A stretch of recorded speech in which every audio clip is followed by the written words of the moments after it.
Hello friends, welcome back. तो इस video में हम आज नया टॉपिक स्टार्ट करेंगे। ये हमारा लेक्चर नंबर 24 है और जो टॉपिक है हमारा आज का वो है रेशो एंड प्रपोर्शन, जिसका लेक्चर नंबर 1 है। इसमें मैंने पहले लिख के रखा है कुछ फार्मूलेज और बेसिक्स, और उसके बाद इस लेक्चर में हम वही पढ़ेंगे और फिर नेक्स्ट लेक्चर से हम क्वेश्चन प्रैक्टिस करेंगे। आज मेरी हेल्थ कुछ ठीक नहीं है, मुझे गला भी ख़राब है, तो वॉइस में थोड़ी प्रॉब्लम आएगी, उसके लिए सॉरी। तो रेशो की डेफिनेशन पढ़ते हैं। रेशो क्या होता है? रेशो की डेफिनेशन ये रही: the comparative relation between two amounts और quantities of same type is called ratio. Ratio एक कंपैरेटिव रिलेशन होता है दो अमाउंट्स या क्वांटिटीज के बीच, जो मगर होनी चाहिए सेम टाइप की दो क्वांटिटीज, उनको हम कंपेयर करते हैं तो उसको हम बोलते हैं रेशो। उस रिलेशन को, कंपैरेटिव रिलेशन को, जो हम दो अमाउंट या दो क्वांटिटीज के बीच करते हैं सेम टाइप की। The ratio of two amounts is equal to a fraction. और जो रेशो है दो अमाउंट्स का, वो इक्वल होता है फ्रैक्शन के बराबर होता है। जैसे मैंने इधर लिखा है 2:1 को हम लिख सकते हैं 2/1। तो ratio of two amounts is equal to a fraction. It shows how much less or more time an amount is in comparison to another. Ratio हमें बताता है कि कितने टाइम एक अमाउंट दूसरे अमाउंट से बड़ा है या छोटा है। जैसे एग्जांपल है, if speed of two cars is in the ratio. अगर दो कार की स्पीड इस रेशो में है 2:1, इसको हम इज टू पढ़ते हैं, जो डॉट्स है 2 dots, 2:1, then we can say that speed of the first car is 2 time the speed of the second car. अगर दो कार्स की स्पीड 2:1 रेशो में है तो हम कह सकते हैं जो स्पीड है फर्स्ट कार की वो दूसरे से 2 टाइम ज्यादा है। 2 टाइम अब जो सेकंड कार की स्पीड है उसका 2 टाइम्स है फर्स्ट कार की स्पीड। ये फर्स्ट कार की है, ये सेकंड कार की है, तो ये 2 टाइम्स है इसकी। इसको हम लिख सकते हैं रेशो में 2:1, और रेशो को ही हम फ्रैक्शन में लिखते हैं 2/1। फिर नोट है, ratio always occurs between the same units. Ratio हमेशा सेम यूनिट्स के बीच होता है। जैसे हमने ऊपर लिखा है comparative relation between two amounts of same type, तो वही यहाँ पे भी है ये नोट में। Ratio always occurs between the same unit. Same units होने चाहिए, मतलब कंपैरिजन हम तभी कर सकते हैं जब वो सेम यूनिट से हों। जैसे रुपीज को रुपीज के साथ कर सकते हैं कंपेयर, केजी को केजी के साथ, और को और के साथ, स्पीड को स्पीड के साथ, एटसेट्रा। ये सेम यूनिट है, इस साइड भी यही यूनिट है, इस साइड भी यही यूनिट है। जैसे ऊपर था 2:1, ये स्पीड है, इसकी 2 किलोमीटर होगी और इसकी 1 किलोमीटर होगी सेकेंड कार की। तो जब भी रेशो हम निकालते हैं तो हमें सेम यूनिट्स यूज करने होते हैं, ठीक है। रुपीज को रुपीज के साथ ही होगा, केजी को केजी के साथ। केजी को हम अगर एक क्वांटिटी केजी में होगी, दूसरी क्वांटिटी ग्राम में होगी, तो हम वो रेशो में नहीं दिखा सकते। हमको या तो ग्राम में कन्वर्ट करना होगा दोनों को, या फिर केजी में। Let an amount be x and another is y, then the ratio between them is. अगर कोई अमाउंट है एक्स और दूसरा अमाउंट है वाई, तो उनके बीच में रेशो क्या होगा? x:y। रेशो को हम ऐसे रिप्रेजेंट करते हैं, इसका मतलब होता है x/y और x/y। वही मैंने लिखा है डिवाइड में। ये तीन चीज़ें सेम है, x:y और x/y, x/y, ये और फ्रैक्शन में इस तरह फ्रैक्शन में ये तीनों चीज़ें सेम है। In ratio first number that is x is called antecedent and second number that is y is called consequent. जो रेशो है, जैसे ये रेशो है x:y, इसमें जो फर्स्ट नंबर है ये फर्स्ट है, ये सेकंड है। First number that is x, मैंने दैट इज लिखा भी है यहाँ पे। इसको हम कहते हैं, फर्स्ट नंबर को कहते हैं एंटीसीडेंट, और जो सेकंड नंबर होता है इसको हम कहते हैं कॉन्सिक्वेंट। अब नेक्स्ट है हमारा टाइप्स ऑफ रेशोज। रेशोज की टाइप्स। इनवर्स सबसे पहले है इनवर्स ऑफ अ रेशो और रेसिप्रोकल रेशो। किसी रेशो का इनवर्स क्या होता है या रेसिप्रोकल रेशो क्या होता है। इस टाइप का हमने पढ़ा है जब फ्रैक्शन हम पढ़ रहे थे रेसिप्रोकल ऑफ अ फ्रैक्शन, तो वही है यहाँ पे भी सेम है ये भी, क्योंकि फ्रैक्शन को हम रेशो को हम फ्रैक्शन में लिख सकते हैं। Inverse of a ratio is basically interchanging the position of antecedent and consequent with each other.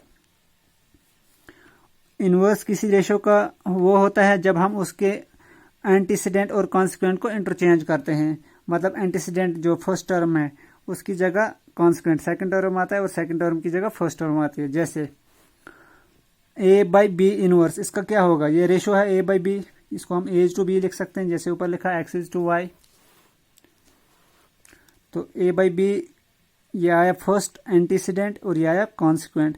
इसका इनवर्स जब हमने निकालना हो तो ये रिवर्स होगा, ए की जगह आएगा बी की जगह आएगा ए, तो ये आया B by A, hence B by A is inverse of A by B. और इसका बी बाई ए है ए बाई बी का इनवर्स और ए बाई बी है बी बाई ए का इनवर्स। दोनों एक दूसरे के इनवर्स हैं, ये दोनों मतलब एंटीसीडेंट और कॉन्सिक्वेंट को चेंज करने के बाद आते हैं। और नेक्स्ट है हमारी टाइप कंपाउंड रेशो क्या होता है। Two ratio get compounded if their antecedent is multiplied with the antecedent and their consequent is multiplied with the consequent to get the new ratio. दो रेशो तब कंपाउंड बन जाते हैं जब हम एंटीसीडेंट को मल्टीप्लाई एक रेशो के एंटीसीडेंट को मल्टीप्लाई करते हैं दूसरे रेशो के एंटीसीडेंट को। मतलब फर्स्ट को हम फर्स्ट से मल्टीप्लाई करते हैं, फर्स्ट टर्म को फर्स्ट से करते हैं और जो कॉन्सिक्वेंट है उसको कॉन्सिक्वेंट से, कॉन्सिक्वेंट हुआ सेकंड वाला टर्म तो सेकंड को सेकंड से करते हैं मल्टीप्लाई। जैसे इधर है if A by B and C by D, ये दो रेशोज हैं तो इनका कंपाउंड रेशो क्या होगा, ये आया ए इज टू बी रेशो, ये आया सी इज टू डी। तो इसका एंटीसीडेंट ये है और कॉन्सिक्वेंट ये है, इसका एंटीसीडेंट ये है कॉन्सिक्वेंट ये है। और डेफिनेशन बता रही है कि एंटीसीडेंट को मल्टीप्लाई करना है दूसरे के एंटीसीडेंट से। ए को मल्टीप्लाई करना है सी के साथ किया हमने इधर, और बी को मल्टीप्लाई कॉन्सिक्वेंट को कॉन्सिक्वेंट के साथ। तो बी और डी है कॉन्सिक्वेंट, बी और डी को मल्टीप्लाई करेंगे तो आएगा बी डी, तो ये आएगा A C by B D. तो ये कंपाउंड रेशो बना किसका, A by B and C by D का। Therefore compound ratio of A is to B C, नहीं अब तीन रेशोज के लिए है। अगर तीन रेशो हो A is to B C is to D E is to F, इनका कंपाउंड रेशो क्या होगा, फर्स्ट टर्म जो है एंटीसीडेंट जिसको हम कहते हैं इसको मल्टीप्लाई करना है इसके साथ, फिर इसके साथ किया हमने ए इंटू सी इंटू ई, ठीक है, फिर लगा ये रेशो का साइन, उसके बाद सेकंड टर्म को सेकंड के साथ B is to D is to F, B is to D is to F. अगर तीन रेशोज हों तो इनका कंपाउंड रेशो ऐसे निकलेगा। अगर दो ही हों तो फिर आता है ए सी इज टू बी डी, जैसे पीछे मैंने बताया अभी। नेक्स्ट है डुप्लीकेट रेशो। डुप्लीकेट रेशो क्या होता है, multiplying the ratio with it self give the duplicate of the ratio. कोई भी रेशो है जब उसको हम उसके साथ ही खुद के साथ ही मल्टीप्लाई करते हैं तो हमें उसका डुप्लीकेट रेशो मिलता है। जैसे ए बाई बी कोई रेशो है, इसको फिर से हमने ए बाई बी से ही मल्टीप्लाई किया तो हमारे पास आया A square by B square, that is duplicate ratio of A is to B. ये हमने लिया था ratio is A square is to B square, मतलब इस नंबर इस रेशो को खुद से ही मल्टीप्लाई किया। यह है ए बाई बी और ए बाई बी से ही मल्टीप्लाई किया तो A square by B square. तो हमारे पास जो A square is to B square ये बना डुप्लीकेट रेशो किसका, A is to B, that is duplicate ratio of A is to B is A square is to B square. ठीक है, ratio को खुद से ही मल्टीप्लाई करते हैं, इसको हम बोलते हैं डुप्लीकेट रेशो। और नेक्स्ट है सब डुप्लीकेट रेशो। ये क्या होता है, ये होता है square root of the ratio is termed as subduplicate of the ratio. अगर कोई रेशो हमें गिवन है उसको हम स्क्वायर रूट करें तो जो नया रेशो हमें मिलेगा उसको हम बोलेंगे subduplicate of the given ratio. जैसे subduplicate of A by B is, ये कोई रेशो है ए बाई बी, तो इसका सब डुप्लीकेट क्या आएगा, इसको इसी को स्क्वायर रूट लगाना तो आया square root of A by B. और सब डुप्लीकेट रेशो की फॉर्म में अगर इसी को हम लिखेंगे ए बाई बी को हम ऐसे लिखेंगे इज टू बी इज, तो स्क्वायर रूट दोनों पे आएगा, ऊपर भी और अपान में भी, तो square root A is to square root B. तो ये हुआ सब डुप्लीकेट रेशो। और डुप्लीकेट रेशो हुआ जब हम रेशो को खुद से ही मल्टीप्लाई करें, जो नया रेशो बनेगा वो बन जाता है डुप्लीकेट। और सब डुप्लीकेट वो हुआ जब हम गिवन रेशो को स्क्वायर रूट करें और जो नया रेशो बनेगा वो बनेगा सब duplicate ratio of the given ratio. फिर है हमारा ट्रिप्लीकेट रेशो। ये भी सेम है, जैसे डुप्लीकेट है, डुप्लीकेट में मल्टीप्लाई करते थे और ट्रिप्लीकेट में क्यूब करना है, मतलब 3 बार मल्टीप्लाई करना है। यहाँ पे 2 बार किया था तो आया था स्क्वायर इसका, मतलब स्क्वायर ऑफ गिवन रेशो का जो स्क्वायर है वो बन जाता है डुप्लीकेट रेशो। जैसे ये कोई गिवन रेशो है, इसको अगर दोनों को होल स्क्वायर करेंगे आएगा ए स्क्वायर अपन बी स्क्वायर, तो ये बन जाता है फिर डुप्लीकेट रेशो। और ट्रिप्लीकेट के केस में है क्यूब करना है। Cube of any ratio is triplicate of the given ratio. कोई भी रेशो है उसको जब हम क्यूब करेंगे तो हमें ट्रिप्लीकेट रेशो बन जाएगा उस गिवन रेशो का। सो ट्रिप्लीकेट रेशो यहाँ पे ratio of A is to B is A cube is to B. यह है गिवन रेशो, इसको जब क्यूब करेंगे इधर भी 3 आएगा इधर भी 3 आएगा तो वो बन जाएगा A cube is to B cube. तो यही है इसकी डेफिनेशन। और सब ट्रिप्लीकेट इससे में जैसे सब डुप्लीकेट, लेकिन यहाँ पे है क्यूब रूट।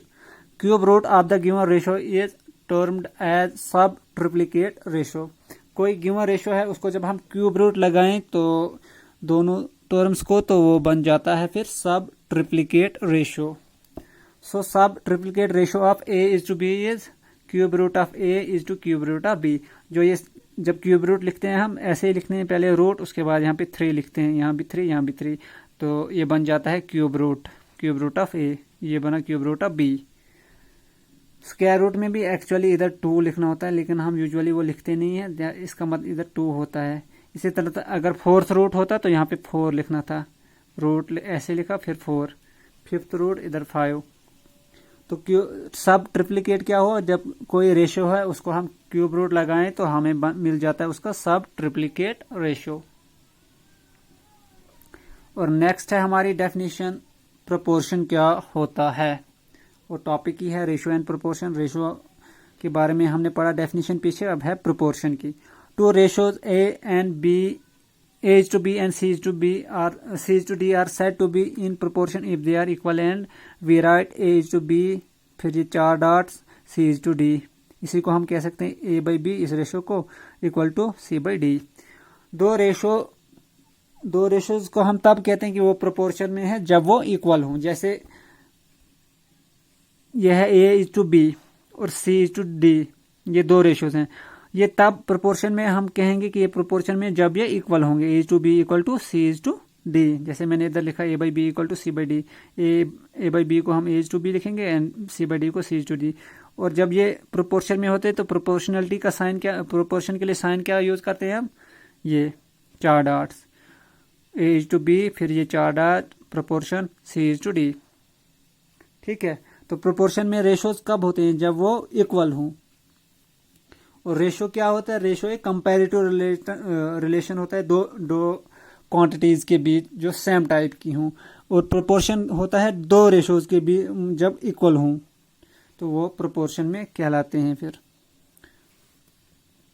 और जो A and D are called extremes and B and C are called means. वहां पे हमने पढ़ा था फर्स्ट टर्म को एंटीसीडेंट और सेकंड को कॉन्सिक्वेंट। यहाँ पे अब जो एक्सट्रीम पे है, मतलब एक्सट्रीम एंड पे जो टर्म है उनको हम एक्सट्रीम्स कहते हैं। ए एंड डी है तो ए एंड डी को हम कहते हैं एक्सट्रीम्स। और जो मिडल में है बी एंड सी, इसको हम कहते हैं मीन्स। अब देखो ऐसे तो आपको डायरेक्टली पता चलेगा ये एक्सट्रीम्स है। अगर इस फॉर्म में होगा क्वेश्चन में तो एक्सट्रीम क्या होगा इसमें, या ही फर्स्ट टर्म या ही सेकंड या ही थर्ड या ही 4। एक्सट्रीम आया ए और डी, सबसे पहले और सबसे लास्ट वाला एक्सट्रीम, और जो ये बचे तो ये आए मीन्स। यहाँ तो पता चल जाता है लेकिन यहाँ पता लगना चाहिए। अच्छा, प्रोपोर्शन की है ये एग्जांपल कुछ। 1/2 and 2/4 are in proportion. Proportion क्या कहता है, जब हम 2 रेशोज इक्वल होंगे तो हम कहते हैं कि वो प्रोपोर्शन में है। और वही हमने लिखा 1/2 एंड 2/4 आर इन प्रोपोर्शन। क्यों है ये प्रोपोर्शन में, जब हम 2/4 को सॉल्व करेंगे तो ये आएगा 1/2 के बराबर। 2 1 2, 2 2 2 4, ये भी 1/2 बना, ये भी 1/2 है, मतलब ये रेशो इक्वल टू है इस रेशो से, तो मतलब ये 2 रेशो प्रोपोर्शन में है। इन शॉर्ट जितने भी हमने वो फ्रैक्शन में पढ़े थे इक्विवेलेंट फ्रैक्शंस हैं, जितने भी हैं तो वो सारे प्रोपोर्शन में होते हैं। क्योंकि रेशो को हम फ्रैक्शन में लिख सकते हैं और इक्विवेलेंट फ्रैक्शन वो इक्वली होते हैं। सिर्फ नंबर डिफरेंट होते हैं न्यूमरेटर और डिनोमिनेटर, लेकिन उनकी वैल्यू सेम होती है। वो मैंने वहाँ पे बताया फ्रैक्शंस के टॉपिक में अच्छे से वहाँ से समझाया है। तो जो जितनी भी इक्विवेलेंट फ्रैक्शन है तो वो प्रोपोर्शन में होती हैं। जैसे ये दो भी इक्विवेलेंट फ्रैक्शन है 2:1/2 एंड 2/4, इसका न्यूमरेटर डिफरेंट, इसका डिफरेंट, इसका डिफरेंट डिनोमिनेटर, इसका डिफरेंट, लेकिन जब हम वैल्यू इनकी सेम 1/2, जब इसको भी हम करेंगे ये भी 1/2 बनता है, तो ये बनती है इक्विवेलेंट फ्रैक्शन की डेफिनेशन। तो प्रोपोर्शन क्या होता है? जब दो रेशो इक्वल हों। अब ये एक रेशो है, ये दो, तो जब इसको करेंगे ये भी 1/2, तो उसका मतलब यही आया सेम, ये इक्वल है, तो उसका मतलब ये प्रोपोर्शन में है। इसी तरह 1/3 एंड 2/6 आर इन प्रोपोर्शन। कैसे? ये भी इक्विवेलेंट फ्रैक्शन है, तो इक्विवेलेंट है तो प्रोपोर्शन में होंगे। जब हम इसको करेंगे 2 1 जार 2, 2 3 जार 6, तो 2/6 आएगा 1/3 के बराबर, और फर्स्ट रेशो भी है 1/3, तो सेकंड रेशो भी आया 1/3। तो जब रेशो इक्वल हो गए तो ये प्रोपोर्शन में होते हैं। अब नेक्स्ट है हमारा formula number 1, product of extreme equal to product of mean. ये होता है A इज टू B, फिर ये प्रोपोर्शन का sign C is to D। Product extreme कौन से हों? A एंड D, वही लिखा, that is A is to D। इनका प्रोडक्ट होता है प्रोडक्ट ऑफ मीन, और मीन होते हैं ये दो, B is to C। A is to D, A into D equal to B into C। तो ये है product of extreme equal to product of mean. ये फॉर्मूला इंपॉर्टेंट है, ये आपको क्वेश्चन में यूज होता रहेगा। और नेक्स्ट डेफिनेशन है हमारी डायरेक्ट प्रोपोर्शन। डायरेक्ट प्रोपोर्शन क्या होता है? ये आपने पढ़ा भी है, स्पेशली फिजिक्स में ये चीजें यूज होती हैं, direct and indirect proportion. Two ratios are said to be direct if and only if direction of variation is same to each other. दो रेशो को हम कहते हैं डायरेक्ट तब कहते हैं जब उनकी जो वेरिएशन की डायरेक्शन है वो सेम होती है एक दूसरे के लिए। जैसे इसकी एग्जांपल है, that is increasing in the value of one increases the value of other and vice versa. अगर दो रेशोज हैं, अगर हम एक की वैल्यू को इंक्रीज करेंगे तो दूसरे की भी इंक्रीज होगी, यही मतलब होता है डायरेक्ट प्रोपोर्शन का।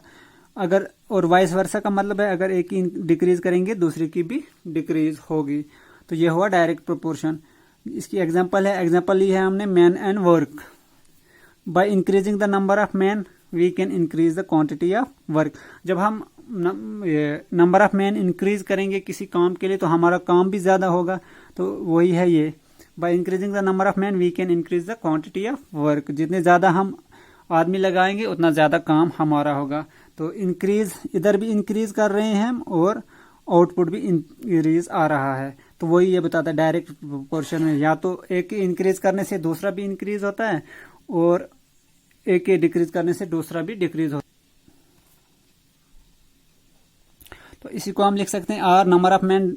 इसको जो ऐसे लिखा है इसको साइन ऑफ प्रोपोर्शनलिटी बोलते हैं। Number of man directly proportional to quantity of work. अगर सीधा सामने होगा तो फिर डायरेक्टली प्रोपोर्शन, अगर अपान में होगा जैसे इधर है तो ये होता है इनवर्सली प्रोपोर्शनल। और नेक्स्ट है हमारी डेफिनेशन इनडायरेक्ट प्रोपोर्शन क्या होता है। Two ratios are said to be indirect if and only if direction of variation is opposite to each other. ये इसका ऑपोजिट है जो ऊपर वाली डेफिनेशन पढ़ी। दो रेशियो को हम प्रोपोर्शन इनडायरेक्ट तब कहते हैं, इनडायरेक्ट प्रोपोर्शन में तब कहते हैं जब उनकी जो डायरेक्शन ऑफ वेरिएशन वो अपोजिट होगी एक दूसरे की। मतलब एक को इंक्रीज करेंगे दूसरा डिक्रीज होगा, एक को डिक्रीज करेंगे दूसरा इंक्रीज होगा। That is increasing in the value of one decreases the value of the other. अगर हम एक की वैल्यू इंक्रीज करेंगे तो ये इंक्रीज करेंगे दूसरे की डिक्रीज करेंगे, या फिर अगर एक की डिक्रीज करेंगे दूसरे की इंक्रीज होगी। जैसे example time and speed. By increasing the speed we can decrease the time of travelling. अगर टाइम और स्पीड ये इनडायरेक्ट प्रोपोर्शन में है। कैसे? अगर हम टाइम ये स्पीड इंक्रीज करेंगे तो टाइम हमें कम लगेगा, इसी तरह से अगर हम स्पीड डिक्रीज करेंगे तो टाइम ज़्यादा लगेगा। तो वही है, एक की वैल्यू इंक्रीज करने से दूसरे की डिक्रीज होगी। तो time and speed are in indirect proportion में है ये, टाइम और स्पीड। और इसको हम लिखते हैं स्पीड, इसको पढ़ते हैं हम inversely proportional to time. Sign ये होता है प्रोपोर्शनलिटी का साइन। अगर सीधा सामने हो जैसे ऊपर हो यहाँ पे था फिर हम बोलते हैं डायरेक्टली प्रोपोर्शन, अगर 1 बाई समथिंग हो तो फिर हम बोलते हैं इनडायरेक्टली प्रोपोर्शनल टू डेट, जो यहाँ पे होगी क्वांटिटी। नेक्स्ट हमारा formula number 2, if an amount R is to be divided between A and B in the ratio M is to N, then कोई अमाउंट है आर और इसको हमने डिवाइड करना है दो बंदों के बीच, ए और बी के बीच, किस रेशो में डिवाइड करना है, M is to N. M है ए के लिए और एन है बी के लिए, देन पार्ट ऑफ ए मतलब share or share of A को कितना मिलेगा, जितना ए के लिए रखा M upon M plus N, M plus N ये टोटल है, एम प्लस एन इंटू किसका आर, ठीक है। तो ए का पार्ट कितना आएगा, फर्स्ट टर्म अपॉन इन दो का सम इंटू आर, और बी का पार्ट आएगा सेकंड टर्म एन अपॉन सम, नीचे तो सेम आएगा, इधर भी एम प्लस एन इधर भी एम प्लस एन, लेकिन एक ए है फर्स्ट पर्सन और फर्स्ट पर्सन के लिए फर्स्ट वाली, और बी है सेकंड के लिए सेकंड, और फिर मल्टीप्लाई करना है आर जितना टोटल हमारा अमाउंट है। और difference of part of A and B, और डिफरेंस कितना होगा, M into N upon M plus N into R when M greater than N. तो ए और बी के बीच कितना डिफरेंस होगा वो इस फार्मूले से निकलेगा। पहले हम फार्मूले पढ़ेंगे, बाद में हम अगले लेक्चर्स में क्वेश्चन भी करेंगे जैसे हम पीछे करते आए हैं। और अब है यही सेम फार्मूला है, लेकिन अब 3 बंदों में डिवाइड करना है। If the amount R is divided among A B and C in the ratio L is to M is to N, then अगर अमाउंट आर को हमने डिवाइड किया 3 बंदू ए बी और सी के बीच, किस रेशो में, L is to M is to N ratio में, देन शेयर ऑफ ए, इसी को हम शेयर ऊपर लिखा पार्ट ऑफ ए और शेयर ऑफ ए, ये एक ही बात है। तो ए का कितना शेयर है इसमें, फर्स्ट टर्म जो है एल, अब वही जैसे ऊपर किया था फर्स्ट के लिए फर्स्ट टर्म, यहाँ पे एम था तो यहाँ पे एल है, या एल है ए के लिए, एम है बी के लिए और एन है सी के लिए, एल अपॉन फिर तीनों का सम एल प्लस एन और किस मल्टीप्लाई आर, जो टोटल हमारा अमाउंट है, ठीक है। और शेयर ऑफ बी कितना होगा, बी के लिए एम अपॉन फिर अपॉन में से ही एल प्लस एन और टोटल है आर मल्टीप्लाई बाय आर। और नेक्स्ट है सी का कितना शेयर होगा, सी के लिए एन था, एल इज टू एम था रेशो हमारा, तो सी के लिए आया N upon L plus N into R. और difference in share of A and B, A और बी के शेयर में कितना डिफरेंस होगा, वो होगा L minus M upon L plus N, upon में एल प्लस एन हर जगह वही आएगा। आपने सिर्फ ऊपर वाला टर्म का ख्याल रखना है, नीचे में हर जगह एल प्लस एन ही आएगा। ये 5 फार्मूले नहीं है तो ये 5 ऐसे, लेकिन जब करोगे तो सिर्फ ख्याल रखना है, फर्स्ट के लिए फर्स्ट वाला, सेकंड के लिए सेकंड वाला, ऊपर नीचे सेम होगा। और यहाँ पे आप डिफरेंस है ए और बी के शेयर में कितना डिफरेंस होगा, और एम था बी के लिए upon L plus N into R, लेकिन कंडीशन ये होनी चाहिए कि एल जो है वो ग्रेटर होना चाहिए एम, तभी हम एल माइनस एम करेंगे। एल ए के लिए, ए का शेयर ज्यादा होगा, एल का मतलब है यहाँ पे एल किसके लिए था, ए के लिए, मतलब ए का शेयर ज्यादा है, एम था बी के लिए बी से। जब ये कंडीशन होगी तो कितना ज्यादा है वो डिफरेंस हमने निकालना हो, तो वो इससे निकलेगा एल माइनस एम, मतलब ए के शेयर में से बी का share upon L plus N into R. और इसी तरह difference in share of B and सी, अब बी के लिए एम है, M minus N upon L plus N into R, लेकिन यहाँ पे भी कंडीशन है एम ग्रेटर देन एन होगा, मतलब बी का शेयर ज्यादा होगा सी से, और वो डिफरेंस कितना ज्यादा होगा वो ये फार्मूला बताएगा। नेक्स्ट हमारा formula number 4, mean proportion. Mean proportion क्या होता है, let x be the mean proportion between A and B, then अगर एक्स मीन प्रोपोर्शन है ए और बी के बीच, देन फिर हम कैसे लिख सकते हैं, a is to x proportion x is to b. जब भी मीन प्रोपोर्शन हो तो यह आगे जब हम क्वेश्चन करेंगे तो स्टार्टिंग में वही क्वेश्चन है, वहां पे समझ आएगी कैसे इसको करना है। तो जब हमने मीन प्रोपोर्शन किसको किया, लेट को एक्स को, तो इसको एक्स को कहाँ पे प्लेस करना है, यहाँ होता था बी एंड सी, मतलब मीन जो टर्म होती थी, इनको बोलते हैं ना एक्सट्रीम, फर्स्ट और लास्ट को, और बीच वालों को बोलते हैं मीन्स। तो मीन्स पे हमने एक्स को लगाना है फिर, ठीक है। फिर इससे क्या आएगा, इसको हम लिखते हैं ना, जब प्रोपोर्शन में होता है तो इसको लिखते हैं ए बाई एक्स इस रेशियो को, और इसको लिखते हैं B by x by B, ठीक, और बीच में जो ये है इसको लिखते हैं इक्वल टू। वही हमने किया a by x equal to x by B. This implies x को इधर मल्टीप्लाई किया और a b को इधर मल्टीप्लाई किया, क्रॉस किया b को इधर, तो x into x x square, a into B A B, x square equal to A B. This implies x equal to, तो ये स्क्वायर है इधर तो इसको इस साइड लेंगे तो ये बनेगा स्क्वायर रूट, बना स्क्वायर रूट ए बी। तो जब क्वेश्चन में आएगा तो आप डायरेक्टली भी ये फार्मूला यूज कर सकते हो। So mean proportion of A and B equal to कितना आया, एक्स की मीन प्रोपोर्शन हमने एक्स लेट किया तो एक्स की वैल्यू आई अंडर रूट ए बी, तो वही है। So mean proportion of A and B equal to under root A B. तो ये क्वेश्चन में आपको अच्छे से और क्लियर होगा जब हम क्वेश्चन में ये अप्लाई करेंगे condition. Formula number 5, third proportion, ये था मीन ऑफ थर्ड प्रोपोर्शन कैसे निकालते हैं। Let x be the third proportion of A and B, then x, अब हमने थर्ड प्रोपोर्शन लिया ए और बी का, तो फिर इसको कैसे लिख सकते हैं हम, ए फिर बी, मतलब तीन ही नंबर हमने लेने हैं, और यहाँ पे भी बी, मिडल में दोनों जगह बी, और लास्ट पे फिर एक्स, मतलब ये एक नंबर, ये दूसरा नंबर और ये तीसरा नंबर, तो थर्ड नंबर पे हमने एक्स लिखा। तो इसको ही जब हम करेंगे तो ये आएगा a by B equal to b by x, a by b इस रेशियो के लिए और इसके लिए इक्वल टू, और बी बाई एक्स इसको जब हम करेंगे क्रॉस मल्टीप्लाई, ये आएगा into x b into b square, a x equal to B square, this implies x equal to B square upon a. ठीक है, इस ए को एक्स को इधर ही रखा और ए को इस साइड लिया तो ये बना upon A. Therefore third proportion of A and B equal to, तो थर्ड प्रोपोर्शन क्या होगी ए और बी की, वो होगी बी स्क्वायर अपॉन ए। वो हमें एक्स निकला और एक्स को हमने लेट किया था थर्ड प्रोपोर्शन। और नेक्स्ट है हमारा फार्मूला नंबर 6, लेट, अब फोर्थ प्रोपोर्शन कैसे निकालना है। Let x be the fourth proportion of, पहले हमने पढ़ा मीन प्रोपोर्शन, फिर थर्ड प्रोपोर्शन कैसे निकालते हैं, अब हम फोर्थ के बारे में पढ़ते हैं।